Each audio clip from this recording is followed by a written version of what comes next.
नमस्कार। सुबह के 10 बज चुके हैं और हम हाजिर हैं इस विशेष बुलेटिन न्यूज़ एट 10 के साथ, जिसमें कई बड़ी खबरों पर विस्तार से रहती है हमारी नजर। मैं हूं शहला निगार। शुरुआत हेडलाइंस के साथ। प्रधानमंत्री नरेंद्र मोदी आज नारी शक्ति वंदन सम्मेलन को करेंगे संबोधित। विभिन्न क्षेत्रों की प्रख्यात हस्तियां और उपलब्धि हासिल करने वाली महिलाएं होंगी सम्मेलन में शामिल।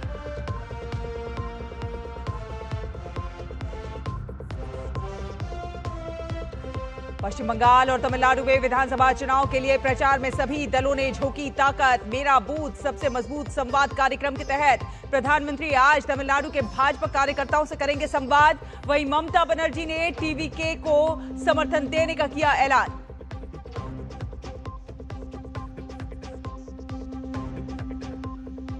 पश्चिम बंगाल में चुनाव से पहले कोलकाता पुलिस में बड़ा फेरबदल। चुनाव आयोग के निर्देश पर जॉइंट कमिश्नर और एडिशनल कमिश्नर स्तर पर नए अधिकारियों की नियुक्तियां।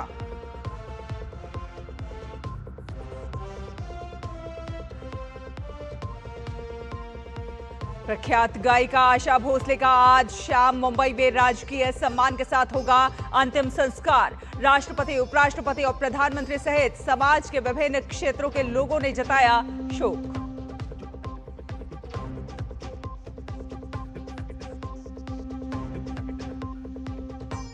आज से शुरू होगी स्ट्रेट ऑफ हॉर्मुज की नाकेबंदी। अमेरिका और ईरान के बीच असफल वार्ता के बाद ट्रंप ने दिया आदेश।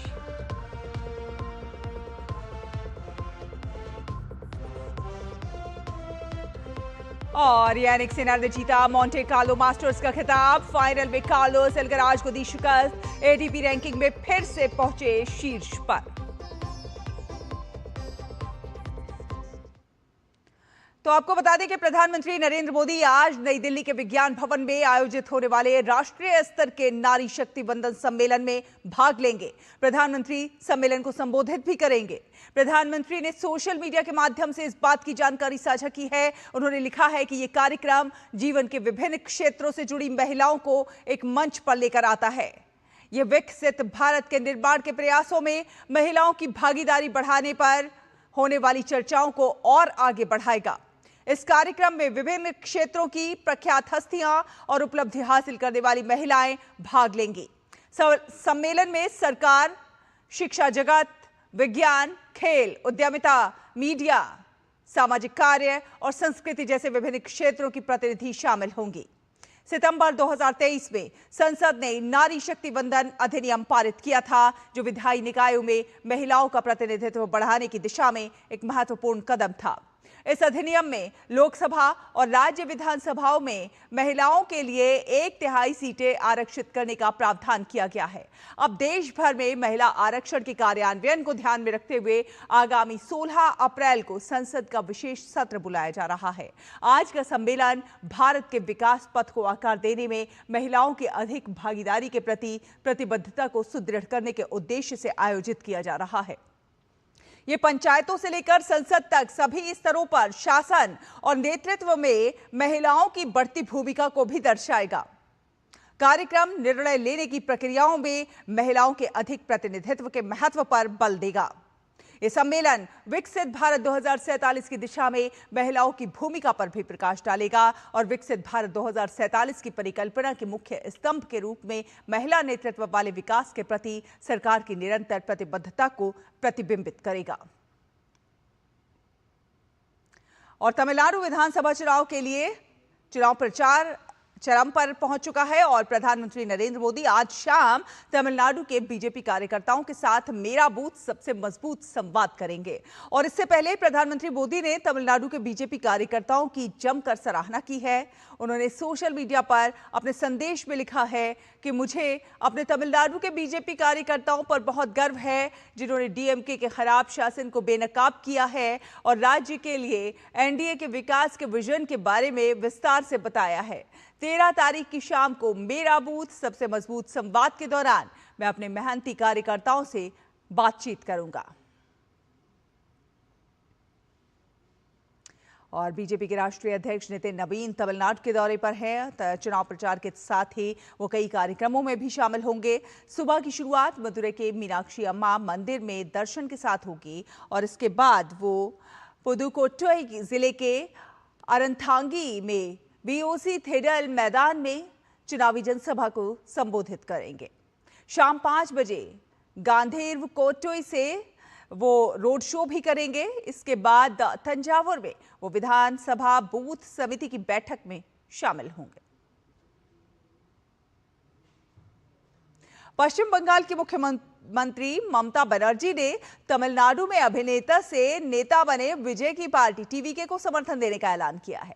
टीएमसी नेता जे जॉर्ज ने कहा है कि लोकतांत्रिक मूल्यों की रक्षा के लिए समान विचारधारा वाली पार्टियों का साथ आना बहुत जरूरी है। और इस बीच कुछ विवाद भी सामने आए हैं, लेकिन ममता ने साफ कर दिया है कि यह समर्थन निष्पक्ष राजनीति और पारदर्शिता को मजबूत करने के लिए है।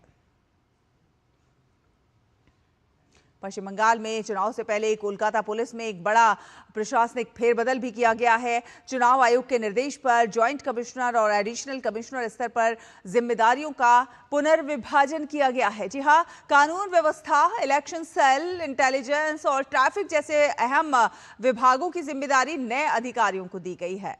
इस कदम का मकसद चुनाव के दौरान सुरक्षा, निगरानी और प्रशासनिक दक्षता को मजबूत करना है, ताकि निष्पक्ष और शांतिपूर्ण मतदान सुनिश्चित किया जा सके। सुदीप सरकार को कानून व्यवस्था, कंट्रोल रूम, इलेक्शन सेल की कमान दी गई है, तो वहीं सोमा दास मित्रा को क्राइम डिटेक्टिव, साइबर और कोर्ट मामलों की जिम्मेदारी दी गई है। देवस्मिता दास के पास इंटेलिजेंस और स्पेशल ब्रांच की कमान होगी, तो वहीं रूपेश कुमार ट्रैफिक और ट्रांसपोर्ट विभाग संभालेंगे। वहीं चुनाव आयोग ने ओडिशा कैडर के आईपीएस सर्वरा विवेक को राज्य का पुलिस ऑब्जर्वर बनाया है। वहीं चुनाव आयोग ने एक और आईपीएस अधिकारी को पुलिस ऑब्जर्वर नियुक्त किया है। ओडिशा कैडर के आईपीएस सर्वरा विवेक को राज्य का पुलिस ऑब्जर्वर नियुक्त किया गया है। और बिहार में एनडीए की नई सरकार के गठन की तैयारियां शुरू हो गई हैं। भारतीय जनता पार्टी ने शिवराज सिंह चौहान को बड़ी जिम्मेदारी दी है। विधायक दल के नेता के चुनाव के लिए केंद्रीय मंत्री शिवराज सिंह चौहान को पार्टी ने केंद्रीय पर्यवेक्षक नियुक्त किया है। शिवराज सिंह चौहान कल पटना पहुंचेंगे और इसी दिन मुख्यमंत्री नीतीश कुमार ने भी सुबह 11 बजे कैबिनेट की बैठक बुलाई है। बताया जा रहा है कि इसके बाद सीएम नीतीश कुमार इस्तीफा देंगे और फिर एनडीए विधायक दल की बैठक में विधायक दल का नेता चुना जाएगा। बताया जा रहा है कि 15 तारीख को बिहार के नए मुख्यमंत्री का शपथ ग्रहण हो सकता है। हालांकि सीएम हाउस में बैठकों का दौर जारी है। उप मुख्यमंत्री सम्राट चौधरी से लेकर तमाम नेता नीतीश कुमार से मुलाकात करने पहुंच रहे हैं। आगे बढ़ेंगे, आपको बता दें कि राष्ट्रपति द्रौपदी मुर्मू आज से 16 अप्रैल तक गुजरात और महाराष्ट्र के 4 दिवसीय यात्रा पर रहेंगी। राष्ट्रपति आज राजकोट में एम्स के पहले दीक्षांत समारोह में शामिल होंगी। कल वो बाबा साहेब डॉक्टर भीमराव अंबेडकर की जयंती के मौके पर गांधीनगर के लोक भवन में आयोजित सामाजिक समरसता महोत्सव में भाग लेंगी और उसके बाद गांधीनगर स्थित राष्ट्रीय रक्षा विश्वविद्यालय के 5वें दीक्षांत समारोह में भी शामिल होंगी। 15 अप्रैल को राष्ट्रपति नागपुर एम्स के दीक्षांत समारोह में भाग लेंगी। राष्ट्रपति मुर्मू उसी दिन नागपुर के राष्ट्रीय प्रत्यक्ष अकादमी में भारतीय राजस्व सेवा के प्रशिक्षु अधिकारियों के 78वें बैच के विदाई समारोह में भी उपस्थित रहेंगी। राष्ट्रपति 16 अप्रैल को वर्धा स्थित महात्मा गांधी अंतर्राष्ट्रीय हिंदी विश्वविद्यालय के 6ठे दीक्षांत समारोह में शामिल होंगी। प्रख्यात गायिका आशा भोसले का आज शाम 4 बजे आपको बता दें मुंबई के शिवाजी पार्क में पूरे राजकीय सम्मान के साथ आज उनका अंतिम संस्कार किया जाएगा। महान गायिका के अंतिम दर्शन के लिए उनके पार्थिव शरीर को लोअर परेल स्थित कासा ग्रैंड आवास पर रखा गया है। उनके बेटे आनंद भोसले के मुताबिक आम लोग और प्रशंसक सुबह 11 बजे से आशाताई को अंतिम श्रद्धांजलि दे सकेंगे। राज्य के सांस्कृतिक कार्य मंत्री आशीष शेलार ने पुष्टि की है कि इस दुखद मौके पर सरकार की ओर से राजकीय सम्मान की पूरी व्यवस्था की गई है।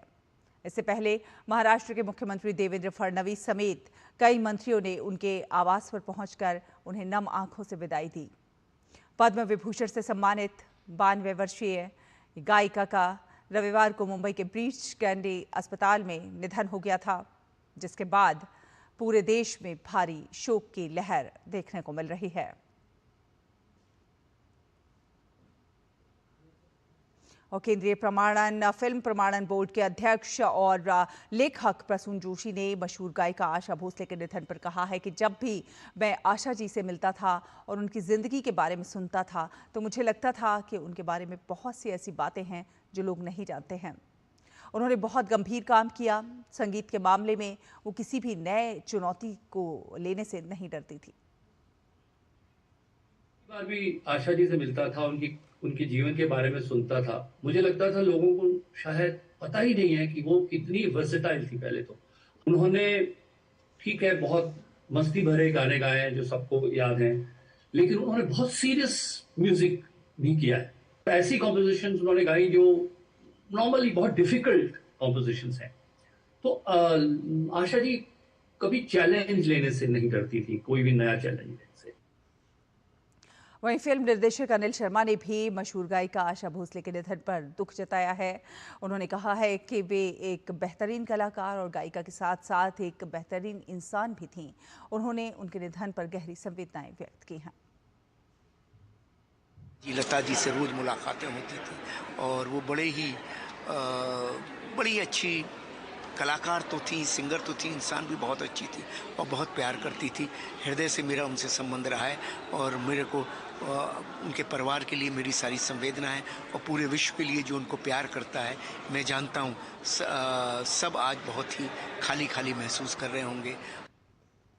वहीं मशहूर रेत कलाकार सुदर्शन पटनायक ने ओडिशा के पुरी समुद्र तट पर गायिका आशा भोसले को अपनी अनूठी श्रद्धांजलि अर्पित की है। सुदर्शन पटनायक ने पुरी बीच की रेत पर 20 फीट लंबी एक भव्य वीणा की कलाकृति बनाकर स्वर कोकिला को याद किया है।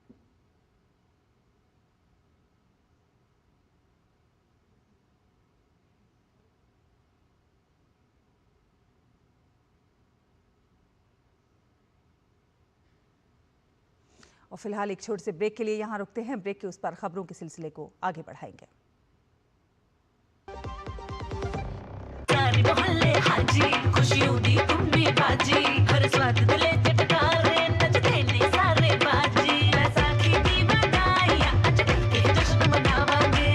बैसाखी दी लख लख बधाइयां।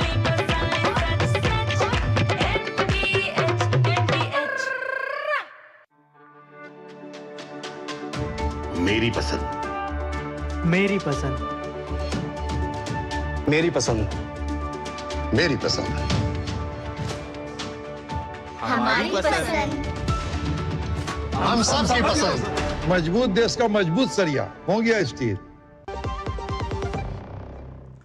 ब्रेक के बाद स्वागत है आपका। आप देख रहे हैं डीडी न्यूज। भारत के इतिहास में कुछ तारीखें ऐसी भी हैं जो कभी भुलाई नहीं जा सकती हैं। ऐसी ही एक तारीख है 13 अप्रैल 1919 की। जी हां, 13 अप्रैल 1919 को बैसाखी के मौके पर पंजाब में अमृतसर के जलियांवाला बाग में British brigadier general Reginald Dyer द्वारा किए गए नरसंहार ने न केवल ब्रिटिश राज की क्रूर और दमनकारी चेहरे को उजागर किया था, बल्कि इसने भारतीय इतिहास की धारा को भी बदल दिया था। ये तारीख दुनिया के इतिहास में घटे सबसे बड़े नरसंहारों में से एक के रूप में दर्ज की गई है।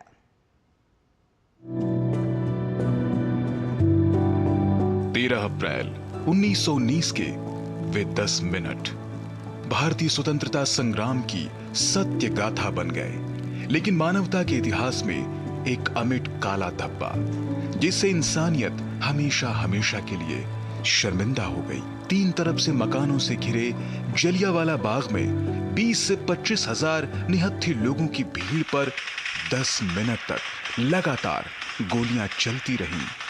गोलियां चलाने वाले थक गए, लेकिन क्रूर और बदले की आग में जल रहे वहशी जनरल डायर की आत्मा बच्चे, बूढ़े, महिलाओं और निर्दोष लोगों की लाशों को देखकर भी नहीं पिघली। आज भी हर दिन जलियांवाला बाग में आने वाले हजारों लोगों में से बहुत से लोग उस पिरामिड नुमा पत्थर के नजदीक बैठकर फपक फपक कर रो पड़ते हैं, जिस पर लिखा है, यहां से चलाई गई थी गोलियां। दरअसल 1919 में अंग्रेज भारतीय स्वतंत्रता संग्राम और राष्ट्रवादी नेताओं को कुचलने के लिए रॉलेट एक्ट कानून लेकर आए। इस कानून के अनुसार भारत की ब्रिटिश सरकार किसी भी व्यक्ति को देशद्रोह के शक में गिरफ्तार कर सकती थी। गिरफ्तार व्यक्ति को बिना किसी जूरी के सामने पेश किए जेल में डाल सकती थी। इसके अलावा पुलिस 2 साल तक बिना किसी भी जांच के किसी भी व्यक्ति को हिरासत में भी रख सकती थी। अंग्रेजी हुकूमत के इस काले कानून का देश भर में विरोध होने लगा। पंजाब इस विरोध में सबसे आगे था। इसी दौरान 13 अप्रैल 1919 को पूरे पंजाब में बैसाखी का पर्व खूब धूमधाम से मनाया जा रहा था। इस मौके पर अमृतसर के स्वर्ण मंदिर के पास स्थित जलियांवाला बाग में एक सभा का आयोजन किया गया था। लेकिन सभा के दौरान ही शाम के करीब 4:30 बजे जनरल डायर ने ब्रिटिश सैनिकों के साथ वहां पहुंचकर निहत्थी जनता को बिना कोई चेतावनी दिए उन पर गोलियों की बौछार शुरू कर दी। इस गोलीबारी में बच्चे, बूढ़ों और महिलाओं समेत सैकड़ों लोगों की लाशों का ढेर लग गया। इस जघन्य घटना से पूरा देश स्तब्ध रह गया।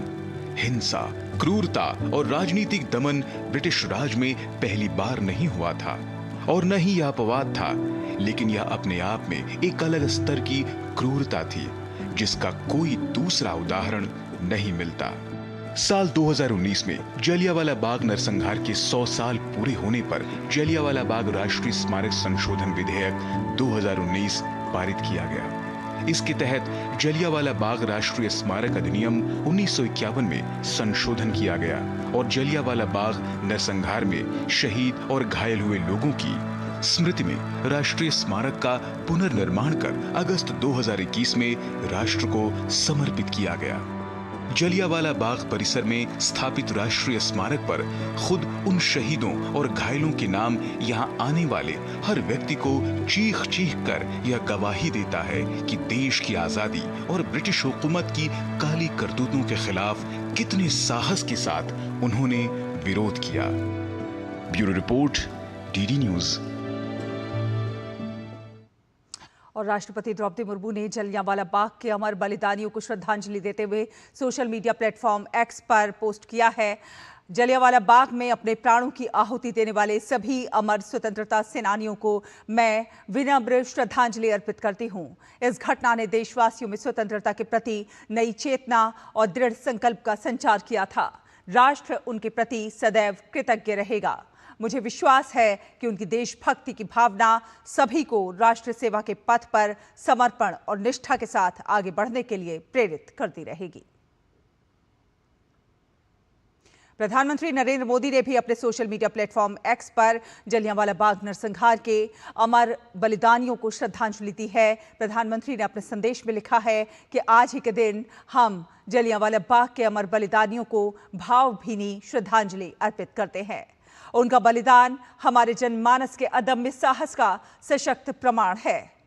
उनके द्वारा प्रदर्शित शौर्य और अटूट संकल्प आने वाली पीढ़ियों को स्वतंत्रता, न्याय और मानवीय गरिमा के मूल्यों के संरक्षण हेतु सदैव प्रेरित करता रहेगा। वहीं केंद्रीय गृह मंत्री अमित शाह ने जलियांवाला बाग हत्याकांड को याद करते हुए अमर बलिदानियों को नमन किया। उन्होंने एक्स पर लिखा कि आज ही के दिन पंजाब के जलियांवाला बाग में क्रूर अंग्रेजी हुकूमत का अमानवीय चेहरा बेनकाब हुआ था, जब शांतिपूर्ण सभा कर रहे निहत्थे देशवासियों पर अंधाधुंध गोलियां बरसाई गईं। इस जघन्य कृत्य ने पूरे देश को झकझोर दिया और भगत सिंह, ऊधम सिंह जैसे क्रांतिकारियों के मन में स्वतंत्रता की ज्वाला को और प्रज्वलित किया। ये वो ऐतिहासिक मोड़ था जहां से भारतीय स्वतंत्रता संग्राम में क्रांति की भावना को और अधिक बल मिला। जलियांवाला बाग में अपने प्राण न्यौछावर करने वाले अमर बलिदानियों का वंदन कर उन्हें नमन करता हूं। चलिए आगे बढ़ेंगे खबरों में। अगली खबर का रुख करते हैं। रबी फसलों की कटाई के बाद ये जानना बेहद अहम होता है कि खेतों को किस प्रकार से तैयार किया जाए। कृषि वैज्ञानिक कहते हैं कि रबी फसलों की कटाई के बाद किसानों को गहरी जुताई कर दी चाहिए, जिससे फसल उत्पादन में वृद्धि और लागत में कमी संभव है। कृषि वैज्ञानिकों के अनुसार अप्रैल और मई के दौरान 8 से 10 इंच तक गहरी जुताई करने से खेत की मिट्टी तेज धूप में तपती है, जिससे मिट्टी में छिपे कीट और उनके अंडे, प्यूपा और रोगजनक तत्व नष्ट हो जाते हैं और इसके साथ ही खरपतवारों के बीज भी नष्ट हो जाते हैं, जिससे खेत साफ सुथरा नजर आता है। इसके अतिरिक्त गहरी जुताई से मिट्टी की कठोर परत टूट जाती है, जिससे फसलों की जड़ें गहराई तक फैल पाती हैं।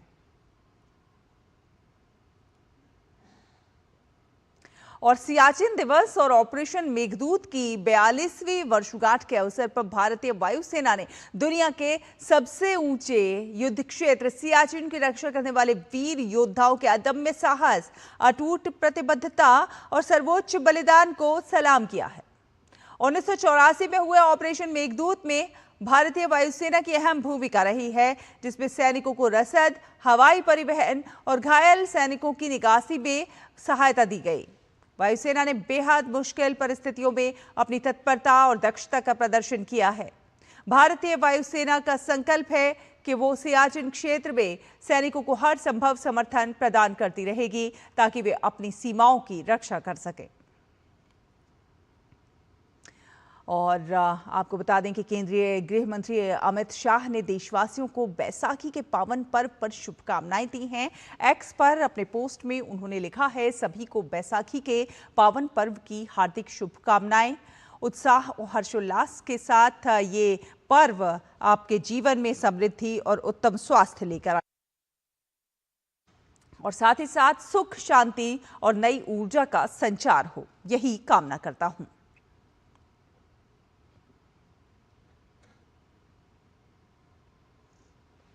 और अब अंतर्राष्ट्रीय खबरों का रुख कर लेते हैं। अमेरिका, इजरायल और ईरान के बीच अस्थायी संघर्ष विराम और यूएस ईरान के बीच शांति वार्ता बिना किसी समझौते के समाप्त होने के बाद अब अमेरिकी राष्ट्रपति डोनाल्ड ट्रंप ने होर्मुज स्ट्रेट पर नाकेबंदी शुरू करने का आदेश दिया है। अमेरिकी सेना की सेंट्रल कमांड ने कहा है कि वो राष्ट्रपति डोनाल्ड ट्रंप की घोषणा के मुताबिक आज स्थानीय समय के मुताबिक सुबह 10 बजे से और भारतीय समय अनुसार शाम 7:30 बजे से ईरान के बंदरगाहों में आने जाने वाले सभी समुद्री यातायात की नाकेबंदी करना शुरू कर देगी। राष्ट्रपति ट्रंप ने अमेरिकी नौसेना को अंतर्राष्ट्रीय जल क्षेत्र में उन सभी जहाजों की पहचान करने और उन्हें रोकने का भी निर्देश दिया है जिन्होंने ईरान को शुल्क यानी कि टोल का भुगतान किया है। हाल ही में ट्रंप ने सोशल मीडिया पोस्ट में ईरान पर जबरन वसूली का आरोप लगाया था। ऑस्ट्रेलिया के प्रधानमंत्री एंथनी एल्बनीज ने कहा कि यह फैसला एक तरफा है और ऑस्ट्रेलिया को अमेरिका से होर्मुज स्ट्रेट पर उसकी योजनाबद्ध नाकेबंदी में मदद करने के लिए कोई अनुरोध प्राप्त नहीं हुआ है।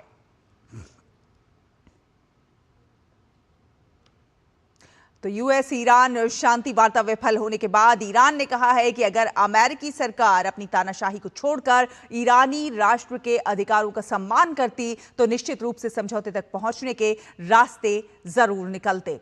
ईरानी विदेश मंत्री का सोशल मीडिया पर पोस्ट जो है वो बातचीत फेल होने का ठीकरा अमेरिका पर फोड़ता हुआ नजर आ रहा है। तो ईरान का अमेरिका पर पलटवार है, बातचीत फेल होने का ठीकरा जो है कहीं ना कहीं अमेरिका पर फोड़ता हुआ नजर आ रहा है। आरागची ने कहा है कि अमेरिका ने जानबूझकर तोड़ा है ये करार। तो दोनों देश समझौते से बस कुछ ही कदम दूर थे, लेकिन आखिरी पलों में अमेरिका ने अचानक नई मांगे रख दी और अमेरिका ने पहले से तय शर्तें ऐन वक्त पर अपनी बदल ली। यह ईरान का कहना है। ईरान ने कहा है कि हमने युद्ध खत्म करने की साफ नीयत दिखाई, लेकिन अमेरिका ने अच्छी नीयत के बदले सिर्फ दुश्मनी दिखाई है। ईरान कहता है कि दुश्मनी का जवाब अब दुश्मनी से ही मिलेगा। अमेरिका ने ईरान को वार्ता टूटने का कसूरवार बताया, तो ईरान अपनी परमाणु महत्वाकांक्षा छोड़ने को किसी भी तरह से तैयार नजर नहीं आ रहा है।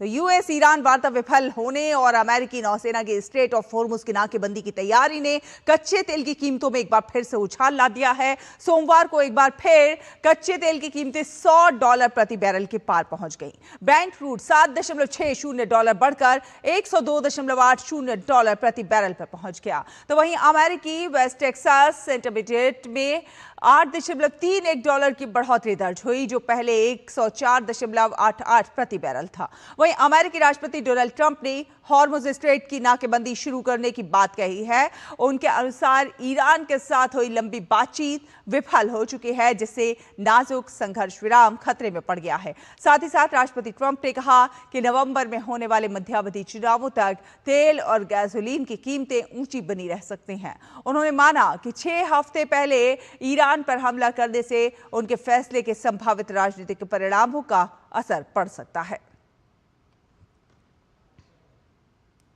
और अंतर्राष्ट्रीय खबरों के बाद अब रुख करते हैं खेल की खबरों की। तो यानिक सिनर ने मोंटे कार्लो मास्टर्स टूर्नामेंट का खिताब जीत लिया है। प्रतिष्ठित एटीपी मास्टर्स 1000 टूर्नामेंट के फाइनल में इटली के यानिक सिनर ने कार्लोस अल्कराज को 7-6, 6-3 से हराकर अपना पहला क्ले कोर्ट खिताब जीत लिया। इस जीत के साथ सिनर लगातार मायामी और मोंटे कार्लो जीतने वाले दूसरे खिलाड़ी बन गए। साथ साथ इस जीत के साथ वे एटीपी रैंकिंग में फिर से नंबर 1 स्थान पर पहुंच गए हैं। इसी के साथ न्यूज़ एट 10 में फिलहाल इतना ही। डीडी न्यूज़ पर खबरों का सिलसिला लगातार जारी रहेगा। आप देखते रहिए डीडी न्यूज़। नमस्कार।